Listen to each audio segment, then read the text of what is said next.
Okay, guys, thanks for tuning in. Obviously, we've got a few messages from people that they won't be here in the night, so if you're listening in after, they're welcome also. And I think from all of us, we just want to thank everyone for making the effort to sign up for it and show an interest and give some frustrations and some concerns you had, because those things really populated this, and we're kind of blown away really by the amount of take up. We didn't have too many expectations, but to have over 200, and I think it's actually 230 now or something or thereabouts, from 33 countries, 5 continents, and working across all different levels in 10 different sports. So I suppose, as you'll appreciate from that sort of demograph, it's such a variety of sort of concerns, variety of frustrations. And it can be difficult in a webinar like this to really narrow it down to everyone's individual questions. But what we tried to do was take all your concerns, pool them into sort of themes, and that's what we did tonight. But we're going to talk about other things that we'll do to maybe answer some specific questions that you might have, because everyone's in a different context. But hopefully we'll go through sort of the three major topics that came up from most people. But yeah, but I just appreciate it's hard to cover everything. So the first thing is how to manage load. The second thing was how to balance the training variables, and the third one was how do I blend the tactical, the technical, and physical elements.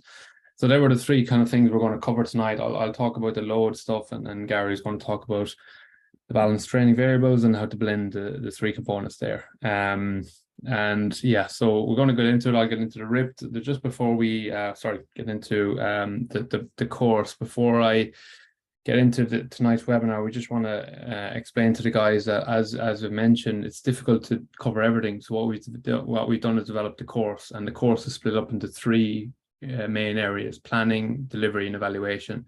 And we've identified that there are many aspects to pre-season that are really important to consider. And there's the planning element, there's the delivery element, and then there's evaluation. Really important that you evaluate certain things. So how do you set up systems to evaluate? So basically over the course is to make your pre-season that bit better by giving you sort of strategies and examples of how to plan better, how to deliver better, and how to evaluate better. So that course we'll share at the end, but I'm just letting you know that to fully exhaust your questions, we've developed a course that you can avail of.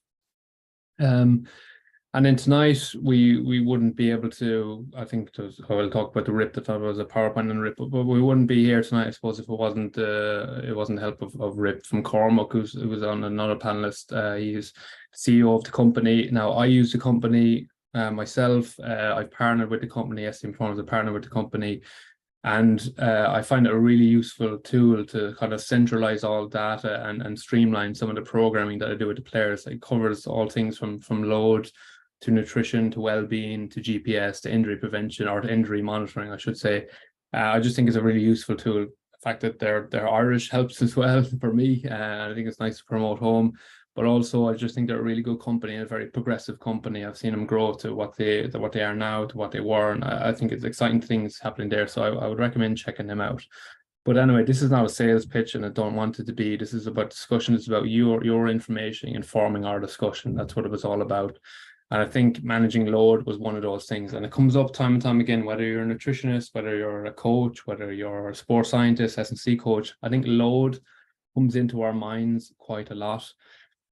And it can drive a lot of what we do. And I think we need to be able to manage it or monitor it, or however you want to say it. But load is definitely at the forefront of our minds, because it depicts what nutrition strategy, it depicts what injury profile we might get, it depicts how we are on a Saturday, or, the load is a big impact on our players. So we kind of need to understand it a bit. And I think, as you'll appreciate, we got such a variety on this call. We got some guys here who have loads of resources, loads of availability in terms of staff and people around them. And then you might have guys on the other end that are a one-man band, and they don't have the utility of a lot of people. So we try and pitch this to sort of the variety, and then please ask questions, because Gary might have questions for me and I'll have questions for him, and we'll use your questions as we're going through it to inform the discussion a little bit. But if we go into managing load, right? So I think one of the big things of preseason, the first thing to say is that week one is always where the problems lie. Well, not always, but 90% of problems I see happen in week one. And week one is where you have a perfect storm of coaches wanting to coach because they've been starved of coaching. You've got players who want to train, they've been starved of coaching, and everyone wants to get going. There's high octane, there's high energy, there's high demand from the coaches. And I think week one is definitely a stumbling block of preseason because it's easy to add, it's very hard to start to take away. And I think it's very important to understand that in your head, that there's one concept that I always think about in preseason, and that is minimal dose response. It's not always the people that run the most and do the most are going to be the best long term, because a season is a season long, and it's about like longevity, it's about consistency over intensity, I always say. But I think a lot of the times, if you look back in preseason, your week one has been quite high on some variables, whether that be accels, decels, or whether it be high speed running or whatever. Now, that's okay to look at. Like, if these two graphs here illustrate the top line, which is again just like the minimum thing you could measure or you could monitor. You can monitor RP and training time. No matter how big or small your organization is, you can do that, right? And you can get a graph of your week. You can identify, was Monday harder than Wednesday? Was Wednesday harder than Friday? And so on. And then if you go to the second graph, you'll see a bit more of in-depth analysis. Why I like this graph and why I put the two graphs together is because even though the bottom one is really detailed with the high-speed running, the GPS, sprint distance, it's sort of the same graph as above. Like, there's no real difference between the two. And this is real data from a team, right? So all I'm trying to illustrate there is, of course, there's more like devils in the detail, and you get more understanding of your team if you go into the detail. But I'm saying sometimes you may not have that detail, and to say then that you don't have GPS or you don't have the resources can be underselling yourself a little bit. So you can monitor training time and RP and just measure that over the season. Then you're monitoring load. And then I think the thing to avoid after you get preseason correct in terms of week one, I think that's really important, because what you don't want is to peter out. You want to build to something. So it's easier and it's better always, no matter where I've been, consistent message to coaches, and the discussion has always been undercook week one, because you can always add. No one's going to be fit in week two, and no one needs to be fit in week two. So it's a really important message. I think week one, if it's minimal, that's okay. And it's easy to build on minimum. It's easier to go from, say, like a poor week in loading to a higher week than it is from nothing at all to a high week, if that makes sense. The jump is a lot less if you go to a minimal dose to maybe a higher dose in the next week. But the major message here then is that no matter what you have, I think we all have access to measuring and monitoring load. I don't think there's anyone there that can't, measure how long you've trained for and perhaps get an RP, even if it was an RP of 3-4 players that you trust. I think that's important. Now, like clubs that are obviously in the Premier League or you're high level, you obviously need more in depth, or you have more resources to go more in depth. But I think if you have nothing, if you just have a pitch and cones and balls, you can measure the time and you can measure the RP. You can ask people and educate them maybe on the Borg scale from, whatever, 1 to 10 even. How is that out of 10? How long do we train? 90 minutes. And that'll give you an idea as to what the load is. Put it into an Excel, put it into the simplest form you can, and then just make sure your week has less monotony. So if this was for instance, if you did this and you're the same throughout the week, in the week and in weeks, if you know what I mean. So week one is similar to week two is similar to week three, you're probably not changing up the variables enough. So there's two messages here. Message one is to make week one sort of that minimum dose response, and also then as you're going through preseason, ensure that you're avoiding monotony, that there is a periodized, a stepwise. And if we're looking at a simple form, week one, Monday of week one would be less than Monday of week two, and so on. You just build that way, so you can have a up and down week, and then week one is your easiest week preseason. But too often, as I said before, week one tends to be very hard across certain metrics because of that high octane. Players have been starved, coaches have been starved. It's like the perfect storm. Okay, thanks. You can go on, Gary. And so we've got a few options here, like I said before. So you've got you've got the high end stuff, which is an app like a RYPT app, or there's many out there I know people use. You can look at duration, you can look at working duration, total distance, high speed running. You can do all the variables. Then you can do RP, and then you can do training, register, and all that. And that's amazing to have that thing throughout the season, and you can look at players and you can see trends and you can track things. It's very easy to track on an app now, but you also have Excel. And I think at the most minimum standard, whatever you're doing with your players, you should have some way of monitoring, whether you're a coach, S&C coach, and even if it's gym session, just take 3 or 4 people. I did 45 minutes, get an RPE, and I think that's as accurate sometimes as well. It's certainly more accurate than not doing it, if that makes sense. So I think it's really important that you have some kind of a system to monitor load and make sure load's appropriate. But the thing I would always find is there's no way I could come on here and say this amount of load is perfect for week 1 and this amount of load is perfect for week 2 and so on. It's not about that. It's just about having systems, tracking trends, making sure week 1 isn't the hardest week of preseason, that's for sure. But then just as long as you're monitoring something and you're measuring something, you can dial it up and dial it down as the weeks go on. So message is week 1, be careful, avoid monotony, and track something so you can see trends in your players.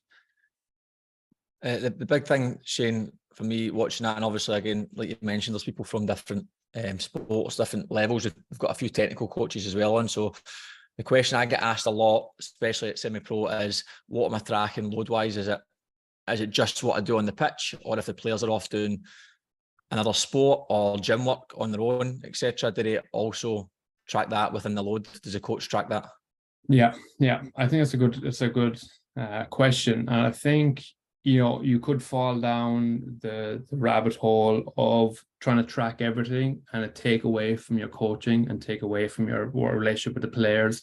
It's not the be all and end all. And I have this thing that you should measure appropriately based on the resources you have. So if you don't have many resources and you can't do something consistently, then I don't think you should be measuring it. So say, for instance, I'm going to track, because the gym is obviously important. The gym is a load. The session is a load. What they do outside is a load. If you have a system to monitor all that, fantastic. If you can do that consistently and reliably over time, it's the best data you'll ever get, because it's informed and it's you're making judgment off it and all that stuff. The problem is if you start doing it and then you can't do it for a period of time because you just don't have the resources, then that becomes a wasted effort. So you got to figure out what your resources are, what your capability of as a staff. And you don't want to become into just a monitoring, ecosystem. You want to be able to develop something whereby I can inform my practice and make quick decisions based on the week we just had, the week we're coming into, and so on and so forth. And I can adjust accordingly. I think that's important. Like, yes, you can measure everything and you should measure as much as you can, but it shouldn't outweigh your resources. Yeah, that's fair. So you reckon if someone's just only got maybe the gym stuff is done externally, you reckon as a starting point for maybe the coaches anyway, if they haven't got any S&C staff or physical staff, just focus RP duration and then player intensity?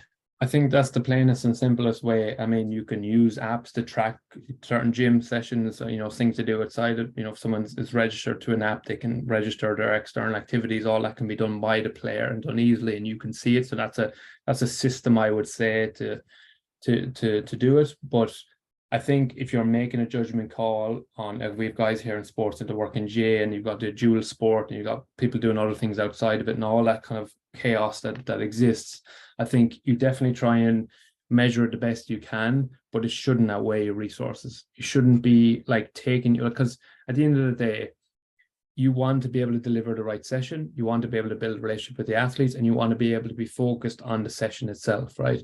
If you're too busy, we only have so much attention bias, everyone has. You can't be taking up all your time to do, monitoring and all this kind of stuff. It's a big part of everything, and it's a big part of what we do. But you gotta make the decision of, is it taken away from my coaching? And if it is taken away from your coaching, then that probably isn't the right way around to think about it. But it's definitely informative if you can do it and you can manage it. And I think at a minimum, you should be using RP and a training duration of the football at least, and then you will make a decision on the game and the gym. Yeah, that makes sense, mate. That's perfect. Spot on. I don't know if there's any questions. Just going through. There's no if you've got any questions, you can file them through. I'll just check the Q&A as we go. And Shayne, when I'm talking, if you don't mind just doing the same. Of course, yeah. If there's nothing else to add, we'll just crack on. Yeah, go ahead. It's good. What was that? Yeah, okay. So just piggybacking off of what Shayne says, obviously a lot of these topics do tie in together.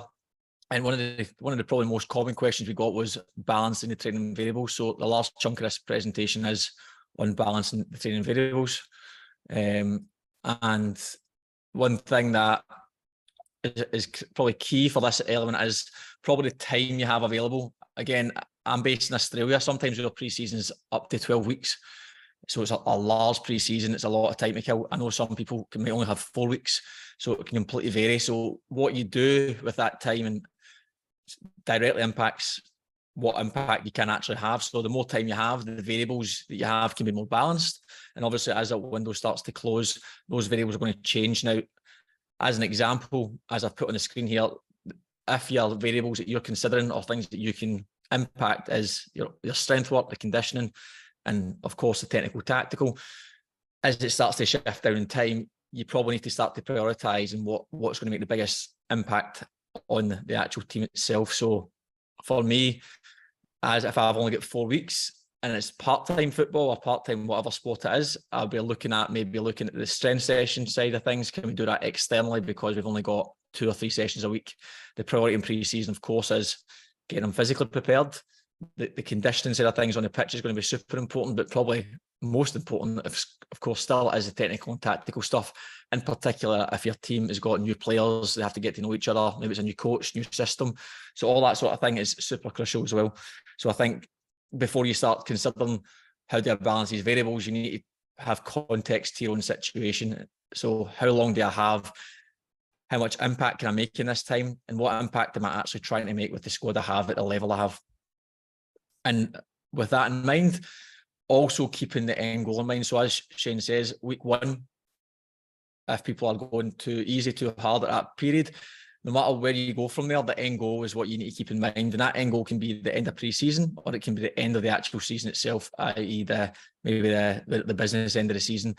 But the critical thing in pre-season would be, from a coach's standpoint, is they want to turn up on week 1. And if you're game 1, and if you're listening, I'm sure you'll agree, you want to have a full squad to choose from. You want to know that everyone in that squad is going to be fresh on the first game. You want to know they've been exposed to the match demands, or they're not coming in with the risk of getting injured. They want to have been exposed to playing with their teammates, and they want to be exposed to the actual tactical system. So that's when the technical tactical exposure during the pre-season is super important. So they're coming in, the team's gelled together, but they're also fresh and of course fit and prepared for the season ahead. So keeping that in mind all the time. And you can, when we speak about variables, the first thing that obviously comes into my head is stress. That's ultimately what we're trying to control. We're trying to manage the stress that we can control in the environment that we're in. Again, if you're full-time, you've probably got a lot more control than you do if you're part-time. With the sessions, you can manage your stress, which you'll do naturally with your sessions, how you chunk it up. You can chunk it up through duration, or alternatively, you can chunk it up through intensity. Again, for an example, on the left-hand side here, this is the most natural flow for some people. How you do that is just managing the stress. You're going from easy to moderate to hard, a little bit of a break, back to hard again. And as you can see, the strength aspect, again, is a little bit out there, up in the window. This is a common question we got, was how do we put the strength stuff in there? To me, it's completely dependent on your context. From my personal standpoint, we as a semi-pro team train 3 times a week. Our players work full-time.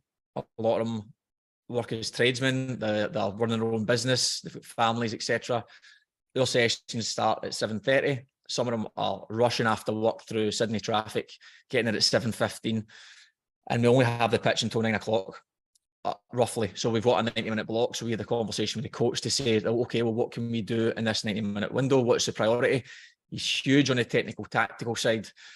So for us, the strength component we discussed with players and discussed as a staff, that doing that externally and ensuring that we were across what they were doing. So we had programs, of course, that they could do, be recommended done and what days they would do them on. But at the same time, with 22 players, some of them had private coaches they wanted to work with, people they've worked with for several years. We also had a partnership with a strength and conditioning clinic that some players chose to go with.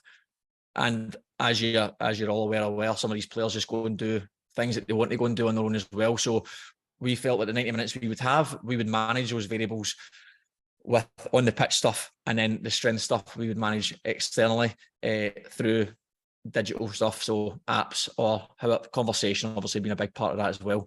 So in the session, that's how we can manage the variables, blend in the technical and tactical stuff.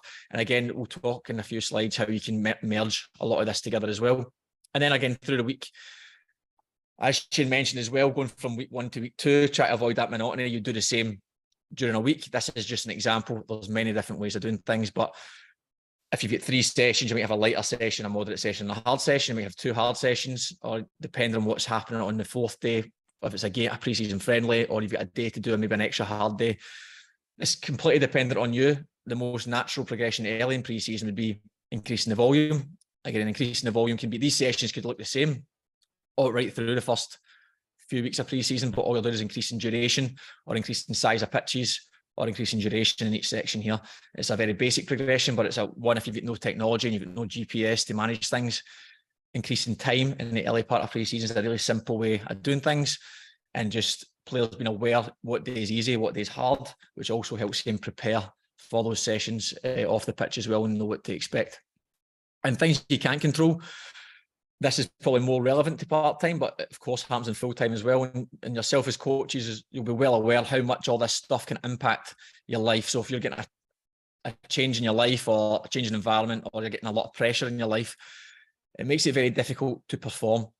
And probably the biggest obstacle that I find with part-time is just constantly putting out fires and managing players. And I think we can never underestimate that as technical coaches or fitness coaches or whatever, or nutritionists, physiotherapists, and the impact we can make here.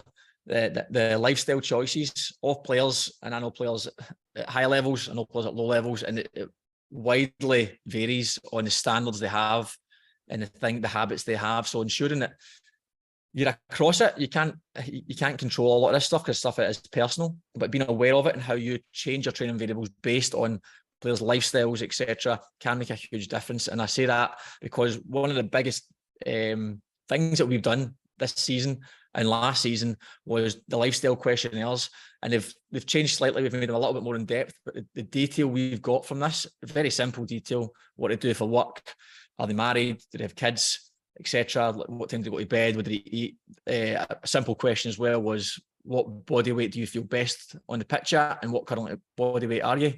This is obviously done before pre-season, and especially with new players coming in, it's super important.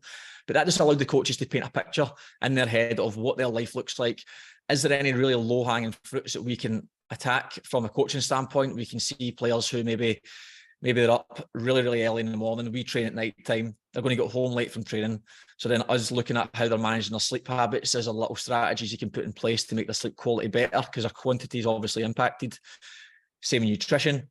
If we don't have a dietitian at hand, can we outsource it somewhere, or can we give them little tips and tricks to assist them?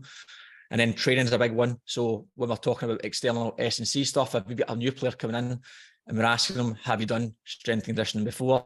Who do you do it with? What's your experience? You can get some really good feedback there, along with the injury history, etc. as well. Most importantly, I find here that the thing I get the best from it is conversations.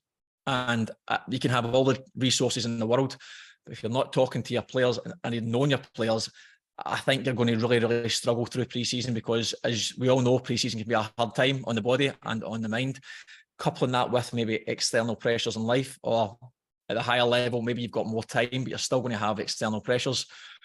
Having conversations with the staff to go, who do you push? Who do you pull back? When do you do it? If the players are looking tired and you're tracking things like wellness questionnaires, you can see they're fatigued. Is it just general soreness, or do you know their background? And can you maybe compromise there with the player on when you need them to push a little bit harder, when you can maybe take a little bit off it again? So I think it's super important. And then going back to Shayne's point on week 1, where do you start on week 1? That lifestyle questionnaire, although it's not a physical assessment as such, you're getting an assessment to see where your players are coming from. And for us in Australia, if you've got a long pre-season, you know you've got a long time to work on it, regardless of where they're starting from. But if you've got a short pre-season, where you start is going to be a massive part. So if you're assessing through a questionnaire and getting an idea of where they are physically, then you can have a good indication of where you can start week 1. So I think it's a really critical thing. Again, it costs no money. A simple Google form can be so valuable for your squad. And then rushing the process, again, this is echoing sort of what's already been said, but going away from just week 1 at the end of pre-season, if you're unsure, if you don't have technology, I would err on the side of caution, because once you go too far, it's very hard to go back again. The seasons can vary, obviously 20 games, 30 games, 35 games, but you're not going to get any prizes on the first game of the season for being the fittest. And you're all going to be experienced coaches. You're all going to know what you're doing for the most part. So it's just, the priority would be ensuring that they're prepared as best you possibly can. But if you're unsure, I would err on the side of caution, because you can always continue to build in season. And again, with part-time and full-time, this will differ how much you can push them, because at full-time, they won't have maybe other jobs to do or other things to do. Maybe they're not carrying wheelbarrows all day or sitting in an office all day, which is going to impact how they feel and maybe the stress levels they're going through. But I think I would always err on the side of caution. It doesn't mean we wrap them in cotton wool, but it does mean that there's no need to push them super hard when if you're just guessing with no technology. So just building sensibly with volume and intensity as you go, and the longer the pre-season you go, the slower that can be. And RYPT, or any app that you use, but RYPT's super good for this. Something I've used as well is going through each day as a club and ensuring you're across not just what the week looks like for yourself, but also what it looks like. The players can quickly identify what they've got on each day, and if they're doing the rest and see stuff externally, they can quickly see what sessions have to go where, because it's all right giving them a program, but when do they do that program? And you can see when they input their workouts, as well as if they have got any low-hanging fruits from the lifestyle questionnaire, you can actually just put it straight in there without maybe having a public conversation, or maybe just having a short conversation with the time you have at training, and then putting it inside the RYPT app with more detail. So I think this is a great tool for you if you're looking for something at the part-time level, in particular, to try and manage multiple variables across a week, across a year. Shayne, have you got any questions on that part? Yeah, well, I'll just ask the group as well. If you have any, just please put it in the question and answers group. You might have some for me or what Gary just speak about. But I suppose I've got a question around you talked about like knowing your players. That's really important, as we all know. When you're full-time, it's a little bit easier because maybe you're having a conversation with them after in the canteen or whatever. But when you have limited time, and then you have that balance between what do you do and building a relationship, where do you fall there when you've got limited time? In terms of like how much of a priority is it? Yeah, priority is it, yes, in pre-season. I think it might be, I think it's maybe an individual thing in terms of personality of the coach, but for me, I can only speak for myself, obviously. I think it's probably the most important factor, to be honest with you. I think if you don't know your players, you're going to struggle, because pre-season is obviously only a short time window, but you've got the point in the pre-season is to prepare for the season. And I think part of preparing for that season is getting to know your players. And at pre-season, usually everything is rosy. Everyone's happy, they're buzzing, they're looking forward to the season, they're fighting for spots, everyone's in a good mood. But then when the mood changes and you don't know your players, it makes it a lot more difficult to have conversations, because a large part of coaching is knowing people's personalities, their learning styles. There's a lot of different factors there, and I think to me it's probably one of the most important things of coaching is knowing the people you're working with. Just have a question here from Matt just on that as well. He asks what age do you think you should coach players to bring a lifestyle into their program? What age should that start at? Lifestyle, I would do it personally. I'd do it from youth. I think if you're working at youth level, there's no reason why you can't start to build foundational habits, and that can be as simple as hydration. That's a huge part for the youth athletes. And then obviously at senior level, I think it should be a non-negotiable. But again, at the same time, the conversation is important. The best example really is if you're someone you can see from a lifestyle questionnaire that players aren't sleeping very well, or a particular athlete's not sleeping very well, which we all know is the bread and butter of recovery for the most part. But if they've got young kids and you've got no idea about it, maybe you've got a newborn, and you're expecting them to get more sleep, but you're finishing training at 9:30 and they live 45 minutes away, which you're also not aware of. At the time they get home, you know, it's like if you finish late training night, your head's wired, you can't sleep properly. And before you know it, it's 12 o'clock, you're clock watching, and then you've got a baby waking you up at 4 a.m. And then he comes to training and you're happen, oh, you get rubbish sleep again. You're just fighting a losing battle there. You're going to lose them very quickly. So I think that's a key thing there. But again, it's individual context. But I would say there's no reason why you can't start it at varying degrees, as young as they have to. Again, I'd probably say 12 onwards is probably a simple number to work from.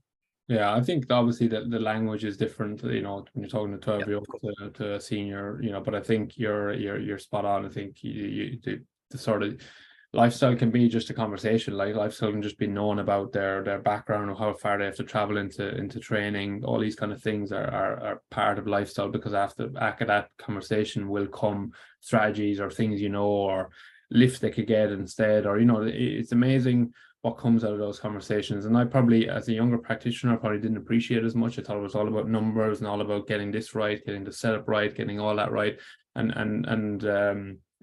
kind of forgotten how important relationships are. And I can't remember which coach, but I remember a coach telling me, it's like, if you could write down your squad list and then just write down the amount of interactions that you have with them per week, it's so interesting to know that, and the players you don't really communicate with too often, because you have your biases of players that you like and players that you communicate with better.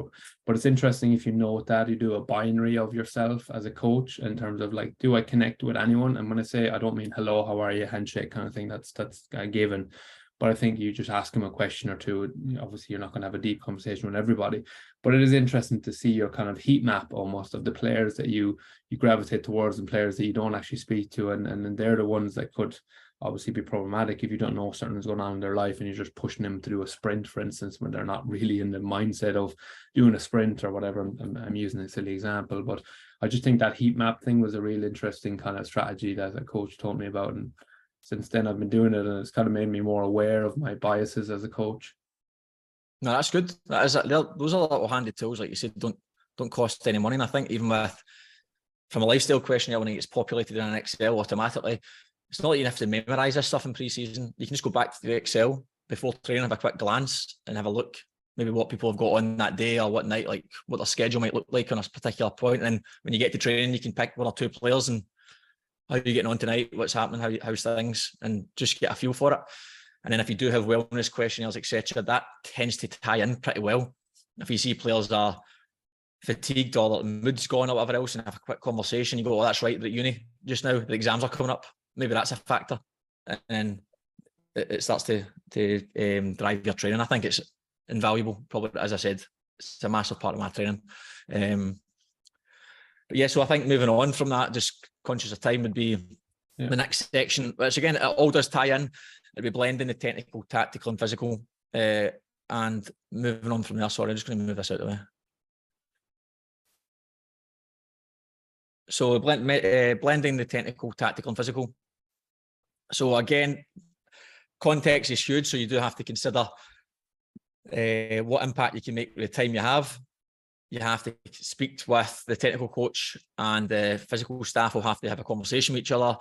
The team's game model, regardless of sport, but in the context of football, looking at a game model and thinking, okay, well, how do we want to play as a team? Maybe if it's a full-time environment, you'll even have to consider the team's culture, their history, how do they play traditionally?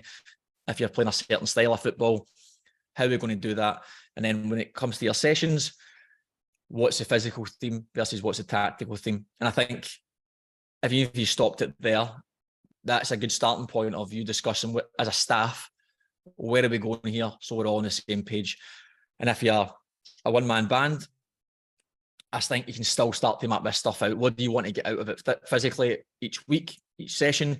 And then tactically, how does that fit as well? Because if you're doing certain tactical themes that don't fit very well with physical themes, then the session can be a wee bit lopsided.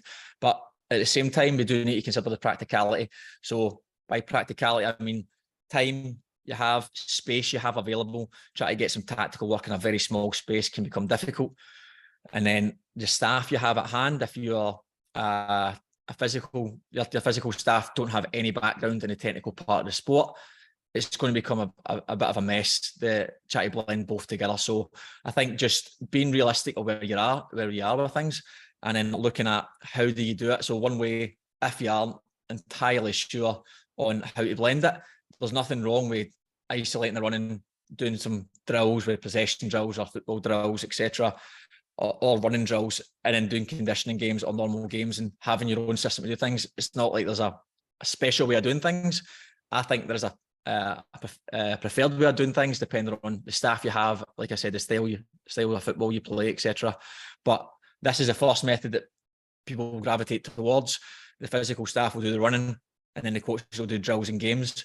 I think as we move forward, in particular next decade, we're going to see a lot more collaboration with coaches, and I think this might not get phased out, but I think already 20 years ago, that what we do now is different from this, and I think 10, 15 years from now, it'll be different once again. Again, there's nothing wrong with this, and probably this is the way I would go if you have not a ton of resources, because when you're trying to blend the tactical stuff, having a GPS is super useful, which we'll go to in a second. But if you don't have it, where you're running, you can use things like maximal aerobic speed runs, and you've got a whistle, you've got distance, you know how far they're running, you know who's getting there, who's not getting there. So that's super important if you're trying to build the physical side. But with the drills and the games, you can use the same drills often if you want, same sizes, just manipulating the time or keeping the time, manipulating the rest, manipulating certain variables, man marking, all that sort of thing. Game sizes, which probably is the most talked about, small-sided, medium-sided, large-sided. That's probably first point to go. If you're comfortable with that and that's all you want to do, there's nothing wrong with that. But I think if you can then go one step further and then blend it all together, I would go as a first starting point, starting with the tactical side of things. And by that, I mean, is speaking with the technical coach and asking them, what do they want to work with? Or what do they want to do tactically across a block, across a week, across a day? And then trying to reverse engineer that and think as a fitness coach or whatever your role is, how do I build what I need to get within that particular drill, particular theme? So an example here, again, the environment I'm in, my coach is, or my gaffer is huge on the technical side of things. He's very tactical and every single thing he does. We've only got 3 sessions a week. We discussed as a staff what impact we could make in those 3 sessions and where we felt the biggest impact we could make would be. We'd just been promoted last year to the top league this year. We knew that tactics would be a crucial part of us staying in the league this year and staying up. So we felt like in that time, we'd rather do an extra 20, 30, 40 minutes of tactical work, or we'd rather try and blend it. And as a staff, we decided the tactical would be the way to go. We did do the same last year, but this year we've sort of tidied it up a little bit, should I say, because it can get messy if it's not done correctly, if it's not getting measured correctly. And it was a discussion between the staff that we felt that there might be times we get this wrong, but are we happy with the risk versus reward with this? If it isn't going too well, are we going to do a little bit of top-up running? Are we happy with that if we check the GPS? And we all decide as a staff, we're fine with that. And if it's not working, we'll change it. We're lucky that we've got 4 staff members. All of us have got a coaching background in football. And then obviously we've got myself's got the physical background as well. So it does help to have that background. And if you don't have it, it's something that if you're passionate about the sport, learn a little bit about it. But this example, the tactical side of things was just, it was an attacking theme for the week. And we're looking for that particular session was we're looking at building out from the back and then trying to get the ball to deliver from wide areas. So all the coach had done with me was sent through a rotation, this little section of the pitch, a rotation between this wide player and this midfielder. That's all he wanted to work on. And I just decided to do an automation, a passing drill unopposed over a larger space. It was extensive technically in terms of they weren't getting a lot of touches. It was over longer distances. It was continuous the whole time. Heart rates were quite decent. They were continuous. It was steady state pretty much. And they were getting a lot of distance accumulated early on in the pre-season. And then from there, we also consider the mental side of things. So is it low complexity, high complexity? So for technical coaches who are on, this is obviously crucial if you're trying to teach them a new tactical part of the game. But I've also decided to do something that's got them knackered physically. Their mind's probably going to switch off. It's probably not a great time for learning. So balancing that within the session, of course, is something that you have to consider each drill you're doing and where it fits throughout the session. Alternatively, you can start with the physical side. So the fitness coach can decide or speak with the coach staff and say, look, this is what I need to get out of this. And then you can try your best to flip it and try and work towards what the coach wants. So if, again, just an example, if it's the tail end of pre-season and you're thinking, oh, I need to get some repeat sprint work in, I want to push them, and it's a running without the ball drill. I mean, nothing wrong with this drill whatsoever. You can use it and they're going to get the numbers they want. Some coaches like them to use a ball. You can put a ball in there. The conversation can be had, does that detract from the drill without the ball? Well, you're trying to get repeat speed, and they're not going to really get that as much with the ball. Again, that's just a conversation. Again, risk versus reward. What's your outcomes? What you try to achieve?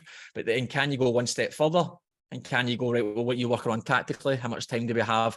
Can we get a similar drill? So what's happening here, and here? And then from a tactical standpoint, maybe we'll try to build out from one side. This is a drill we've actually done, so this is why I've used it. We'll try to get from this sideline to the opposite side. And then these players are doing this exact drill. The first time we'd done this, it did work, but it was a bit messy. And then we've done it several times since, and it's worked absolutely fine. So, but again, bearing in mind just the consideration that it might go wrong the first time, I was comfortable delivering it. I was comfortable with the message that the coach wanted. The coach could also step in a lot of this time because he was trying to get certain outcomes from it and how the ball moved and the direction of the first touch, etc.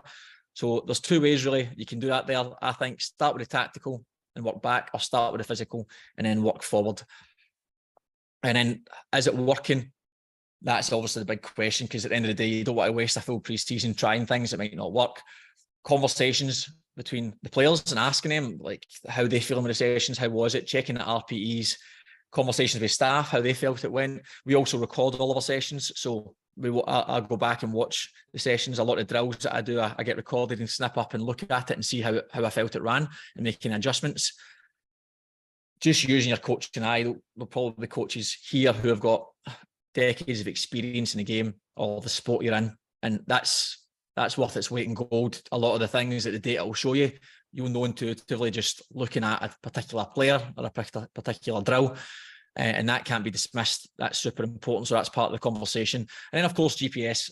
If you've got GPS and you want to do this stuff, it's a lot easier, because you can then start to look at what metrics are coming from what drill, and are they meeting the criteria that you're trying to accomplish that you were going to do without the ball. So that's probably where I would say we're at, Shayne. And I know you've got a few questions on this because you're passionate about this topic. Oh, I can't hear you, mate. You've muted yourself. I do have a few questions, and I just encourage people to put forward your questions, because really this is about you and your things in your context. So please ask questions if you have them. I guess everything you said there resonates so much with me, and it does get ugly before it's pretty, if you like, and there's definitely a reward for staying away from the silos if you have the permission and the kind of resource to do it. But I think just as a start, so say I've got the opportunity to do it and I want to do it tomorrow. We've never done it before, and I'm actually going to start. Where does someone start? How do they get about it? How do they go from their silos to now this integrated approach? Again, I can talk for this from experience. The first thing that I done was just a conversation. Actually, at the start of last pre-season, I just contacted the coach, and like I said, that I did allude to this, but I said, look, where do you want the time you've got available? Where would you rather prioritise? And of course, his answer was the technical stuff, the tactical stuff. So we had a Monday, a Tuesday, and a Thursdays when we trained.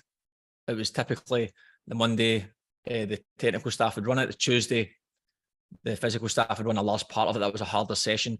And then the Thursday session was a little bit of a mix, but it was a lot more tactical. Of course, we were across all parts of it, but that was the way it sort of ran. But so I said, well, on that Tuesday, I feel like, would you like more time with them, more time involved, try to get your points across? And it was very receptive to it, obviously 100%. But how do I do it? Like you said, how do I do it? And then me being open to say, look, well, I'm pretty comfortable with all the tactical stuff. If you tell me what you want in advance, I can throw some drills towards you. Maybe just start with one drill, maybe one principle you want to do. The physical part, I'll put it towards that. and you can tell me if it looks good, if it gets your outcome, and if so, we try it, but it might not look good to start with. But at least 4, 5, 6 weeks from now, we know that we're moving in the right direction, and it's, to be fair, it's paid dividends this year. It moves very, very well, a little bit like clockwork, but he was comfortable with that, and I think that's the first place as a conversation, knowing that you're on the same page, because I do know, or I do think that some coaches might say, I would rather you just done the running stuff. I know that's taken care of. I'll do the tactical stuff. I know that's taken care of. And we'll just leave. We don't want to do a trial and error just now. And there's nothing wrong with that either, because it does take a bit of, as you said, it gets a bit messy before it gets clean. That's the first place. Or alternatively, another place would be letting the coach just run their tactical stuff, and you having more input, or asking to have more input on maybe the variables of that part. So again, size of the pitch, players involved, changes you can make to that drill to make it more intense, less intense, and then get conversation again after it. Do you think that was a better drill that we made at man marking? Do you think it was a better drill with that rule we put in? But the rule might push him towards a certain tactical component. Say you're trying to work in transition, and you say, okay, after you lose the ball, if you win the ball back within 5 seconds and you score, you get 2 points. Simple thing like that. Nothing fancy, but at least you're still trying to emphasise the tactical component of a counter press. It's not super fancy, and it's not anything groundbreaking, but it's a sort of a gateway into that side of things. Yeah, I think it's really important that it's mutual. I think obviously it may spark from a coach, S&C coach, sports scientist doing it, but I think if there isn't collaboration with the coaches, it falls down. I think S&C coaches going into that world may not have the lingo, may not have the language, may not have the full understanding of the tactical. And I think if the coaches are receptive to it and they're open to it and they see the utility of kind of working together, then I think that's the harmony you need. Because I think if it's just left to an isolation of a coach and he's adding some ball work in and he just doesn't quite understand the distances or the actual principles of the play or whatever, then it doesn't look pretty very quickly, and you don't really want something to happen and then just fall down and not work, and then that's the last time you ever do it. So I think it's important that you set up the system first, and that is the ecosystem of you and the coach and the S&C, that you're together in this collaborative approach, and that the end goal is better than just working in silos. Yeah, I agree, mate, 100%. I think that would be the end goal anyway. Yeah. Yeah, we're on the 45 minutes. I'm happy to go over, obviously, and please, guys, switch off if you have to. If you only had 45 minutes tonight, you're more than welcome to leave. But we'll continue the discussion for a little bit. I'd urge you, if you have any questions, please fire them in. We want this to be about you and your pre-season and whatever you have. But yeah, okay, we've got one here. So how soon would you incorporate conditioning games into a 6-week plan? I'd imagine of pre-season. So you have a 6-week pre-season. I'd imagine, George, if I'm saying this right, at what point would you integrate conditioned games? Gary? I would, for me, that's not ideal. I'll leave it on anyway. So for me, conditioning games, George, as you mean like small-sided, medium-sided, large games, that sort of thing, I'm assuming. I mean, for me, my pre-seasons are very much just what in-season looks like, but on a much smaller scale, and we're just building towards that. So maybe not week one. Week one is tend to be, again, like I said earlier on, my pre-seasons are a little bit longer. I'm a little bit lucky that we've got lots of time, so we do slow burn it. But early on in the pre-season, week one, it's not really conditioning games, but early on, I'd say as early as week 2, there is an element of it, 100%. All you're really manipulating is the volume or the intensity through whatever means you think is best. I don't think there's a wrong way of doing things. Obviously, earlier on in the pre-season, you're more likely to do it over larger spaces when you're focusing on the aerobic side of things from the physical standpoint, and then maybe from a tactical standpoint, you're trying to get across tactical principles with the whole squad together and just run through some basic things. Usually you're working on defensive things early on or building out from the back early on. So I think larger spaces early on is a natural way for most coaches to do things. Don't know if Shayne, you do it any differently. Yeah, I would say, well, twofold really, and the subliminal messaging in the background there for the course. In the course, we go into this a little bit more detail than we can go in tonight, but I'd always think, like you said there before, about reverse engineer a process.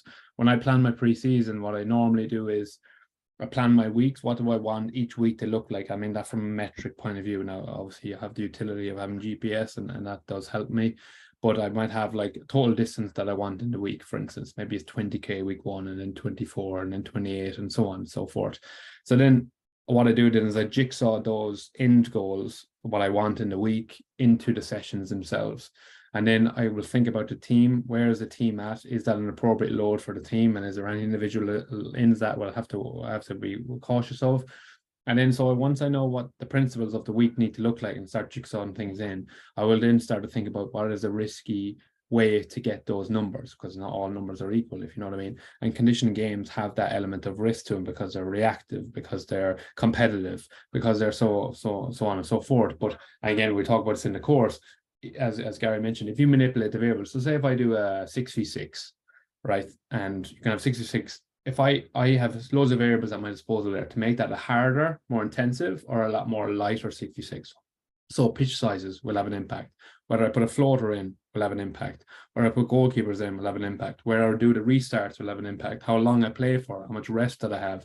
All these variables can be manipulated to make a 6v6 very easy and a 6v6 very, very difficult, if that makes sense. So in the early stages, if I introduce them in week 1, week 2, because that's all I have and space all I have, and I don't have much resource and I have to put it in. It's not that it's wrong in week 1 or whatever, but you can definitely down-regulate and up-regulate a drill, any drill, 4v4, 5v5, technical practices, tactical, whatever, by having those variables. And I suppose it's about not understanding what those variables are and the impact they have on the session. And this is what we go through in the course. But yeah, I would think, you know, that's just a technique, and there's so many other things surrounding that will interplay with it to make it a really hard 5v5, 6v6 and a less 5v5, 6v6. Hopefully that answers your question. I was going to say, I think also when conditioning games, I'm assuming that means like an overload on the players as well, because ultimately, and if depending on what the players have done in the off season, any game can be seen as a conditioning game, because they're gradually getting back to being on the pitch, changing direction, running, etc., and picking up. It's all going to add to the distance. It's all going to add to the speed, decelerations, etc. Suppose if it means overload, then obviously that would be more towards the variable side of things. Yeah. We have a question here from Scott. How early would you introduce max velocity sprints in the preseason? I'll ask you, and then maybe the next one you can ask me, Gary. So if you go first on that one. Max velocity, I would probably be building towards more acceleration. Obviously, early bells would be, and it'd be sub-max early on in pre-season. Like a lot of stride outs and things like that, and building up the speed. It wouldn't be early on max velocity, definitely building up like natural progression, going from simple to complex drills. So tactical wise, simple drills to complex drills, and then speed wise, going from slower stuff to faster stuff, and then just having gradual exposure that way. And then same in terms of the volume of that max velocity distance or high speed running, that would gradually build up as well. Going back to what Shayne said and what I mentioned as well, is if you only got a short time window, you still can't rush physiology. If you just have come off a pre-season, you've only got 3 weeks to get them fit. You can't just turn up week 1 and just go bonkers with it. You've got what you've got, and you need to try and make sure the end goal's still in mind, and that is that you need a full squad available. I don't think too early on just getting people doing 30, 40 metre hitting or 50 metre sprints to hit their top speed is going to do anyone massive favour, or even doing short fly sprints to try and hit top speed. I don't know. I think you can do a lot of prep work before that, get the hammies ready and get that exposure gradually built up. What about you, Shayne? Yeah, I definitely wouldn't do week 1, that's for sure. I'd be looking at 2, 3, maybe trying to get max velocity. And then I suppose the questions are how often and how many are you doing? But just from, I think we need to think about the players that we're dealing with also. Like, it was a shock to me, this, and I've experienced it many times. Top Premier League players have never hit a max speed in games for over 10 years playing in the Premier League. So do I really want to do them at max speed in training? Now, I'm not to say that max speed is wrong or anything like that. I'm like you're an SSE coach by trade and sports scientist, and you know that max speed is an important part of football, and there's many instances where speed wins and speed is a killer. But I think if you negate the player aspect, if you negate the people you're dealing with and maybe the demand that they have on the pitch, and you're asking someone who never sprints in the Premier League in 10 years, and there's loads of people have done that, and I'm asking them to sprint, you got to question whether that's a risk and reward that you're willing to go for. So as much as max speed is very, very important, and it is the sexier element of it, I do think you got to think about who you're doing it to as well, especially if you're a first team at a high level. You got to think about it and what age your players are. I think it's a lot safer in younger athletes for sure, and I do think it's a good training mechanism, and I do think it's an important part of the puzzle for sure. I'm not saying that. All I'm saying is there is another side of it that you got to consider the players when you're conditioning or when you're considering a max velocity strategy. Yeah, I think also, I think a mistake I made, I know years ago, was obviously earlier in pre-season, you're doing those larger sided games or larger spaces. And naturally, on those larger spaces, you start to hit high speeds. And I found I made a mistake of doing that, and players were hitting really high speeds early on.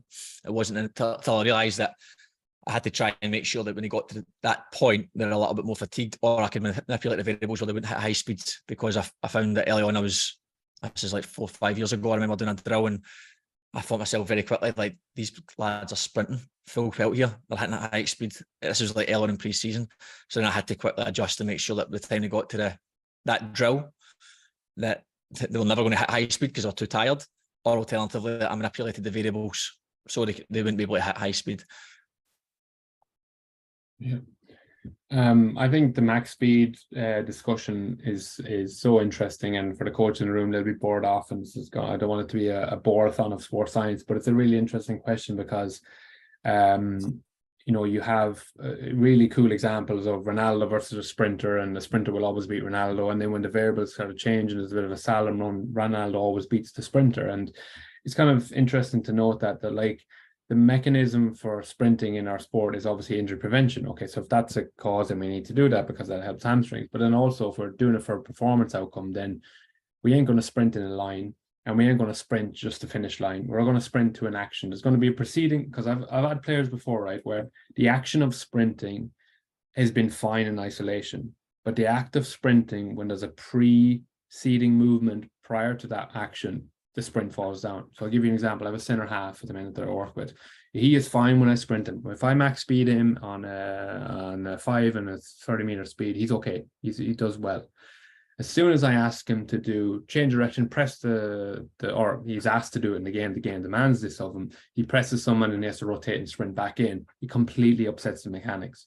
Now, if you were to do that in a sprinter, I would imagine the same thing happens. If you get a sprinter to do a change of direction when they're used to coming out of the blocks, you go 5 meters that way and then sprint that way, you'd see the mechanic change completely because the pattern isn't there and the memory of that movement isn't there. So it's important that when we're teaching max speed and we're integrating some max speed, that the max speed in games, the context of the game, and you don't do this very early on, you do this as you get on, as you go through the season, but you got to think about what is the preceding action, what is the action itself, so as a sprint, and then what is the finishing action, because you're sprinting to something. You're sprinting to a deceleration, you're sprinting to a ball, you're sprinting to a cross, you're sprinting to block a tackle or block a shot or whatever it is. So it's important, I think, that we just don't teach them too much like athletics. I'm not saying max speed is wrong, whatever. All I'm trying to do is balance the variables a little bit and know that the game does have a big impact on my decision making. So yeah, that's just a caveat there. I'm not trying to take away. It was a really good question. I just think there's so many things to consider when you're doing that I think the game has taught me a few lessons where I made mistakes on just seeing max velocity for one thing. Yeah, I think that's the theme, and it just always, I think the game does, or the sport, should we say, is always the main thing. You're dealing with an athlete in that sport. But not negating away from the fact that we do know that hamstrings can require that exposure, high speed. So I think it's definitely worth putting out there what you said about making sure that the game, how that changes things immediately.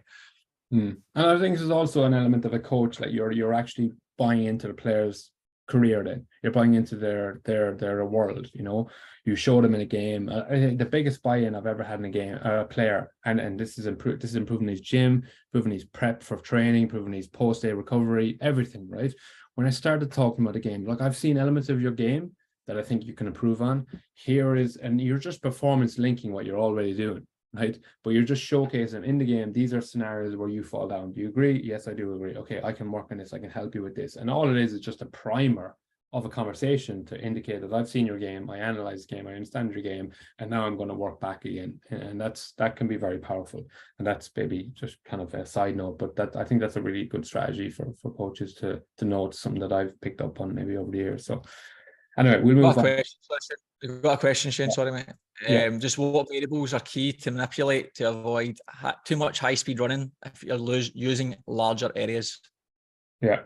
So one of the things we've done when we did, I mean, it depends on the context, I suppose, if it's game or tactical or whatever. Sometimes we put offsides because it is in a big area, but then it's a moving entity. Do you know what I mean? So people can't just run into space like willy-nilly kind of thing. So that could, putting in offsides in a space that's quite large can manipulate the high-speed running. The restarts have a big bearing on you know, the running. Sometimes in men have an impact, and definitely a floater does, because when there's a floater, you have a natural overload when you're in possession. So the necessity for moving into space to free yourself is less. So those are kind of variables that I think I've probably used in the past that help manipulate the variables. Sorry, Chris, it's not like a two-way conversation, so I hope I'm answering your question there, but please, you know, add in a bit more detail if I've missed something in that. Gary, would you have anything else to mention on that?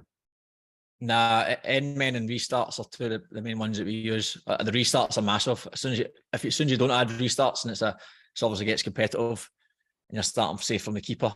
As soon as that keeper gets the ball, people are bombing forward in transition, try to catch him out, and the high speed running tallies up very, very quick. Yeah. We should probably start to wrap up, mate. I think it's 15, 16 minutes. I don't think we've got any more questions. No. Yeah, so I've been just touching on what's on your screen at the moment. RYPT, Cormac at RYPT put a brilliant offer for people on our webinar. You can use that QR code to get a 1 month free trial of RYPT. It's definitely worth trying out. There's nothing to lose. It's got pretty much every answer that you need when it comes to preparing a sports team at any sport. You've got the gym stuff, the recovery stuff, lifestyle stuff, and of course on the pitch stuff, across your team dashboard stuff. You can just see it as a coach, or the players can all see it. There's a multiple things. Definitely try it out, have a play around with it. And then in addition to that, Shayne and I have got a master in pre-season course. If you're on this webinar or you're watching a recording, you'll get an email through with a link. That link will give you 50% off on that course. So please check your emails over the next few days and you'll get that through. We'd love to have you. It's pretty much a lot more in depth and what we're doing here, and it's covering a 6-week pre-season. Probably more suited towards people in the part-time environment, maybe on limited resources, but we touch on pretty much every element of the planning, delivery and evaluation side of things. So Shayne, I don't know if you've got anything to add. No, good. Okay, perfect. Well, thank you very much everyone for your time and hope you got something out of this. Thank you guys.